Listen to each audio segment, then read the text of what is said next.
Hello viewers, আসসালামু আলাইকুম। সবাই কেমন আছেন?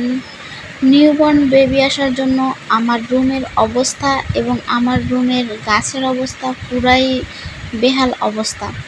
আমার মানি প্ল্যান্টগুলো এতটাই অপরিষ্কার হয়ে গেছে, এতটাই নোংরা হয়ে গেছে যা বলার মতো না। আমি মানি প্ল্যান্টকে অনেকটাই ভালোবাসি, যার জন্য আমার রুমের আনাচে কানাচে সব জায়গায় এই গাছটি পাওয়া যাবে।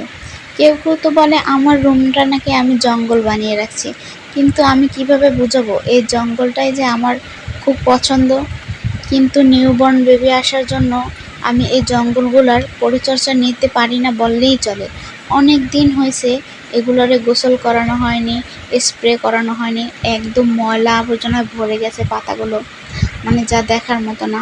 তাই আজকে ভাবলাম একটু বাবু ঘুমিয়ে আছে, এখন একটু এটা ক্লিন করে নেই। তো যেই ভাবনা সেই কাজ।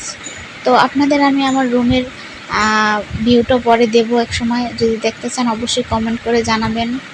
আসলে ওয়াশ করার ভিডিওটা আমি এখানে স্কিপ করেছি। অবশেষে আলহামদুলিল্লাহ আমার মানি প্লান্টগুলো পরিষ্কার করা হয়েছে। এখন আমি এগুলো আবার এদের নিজ জায়গা মতো সাজিয়ে রাখবো। আপনারা কারা কারা মানি প্ল্যান্ট পছন্দ করেন এবং রুমে রাখতে পছন্দ করেন অবশ্যই কিন্তু কমেন্ট করে জানাবেন। আমার বেলকনিতে আরও অনেক প্রচুর গাছ আছে, যদি আপনাদের দেখতে ইচ্ছা করে তাও বলবেন, আমি আপনাদের দেখাবো। আর সবাই ভালো থাকবেন, দোয়া করবেন। আল্লাহ হাফেজ।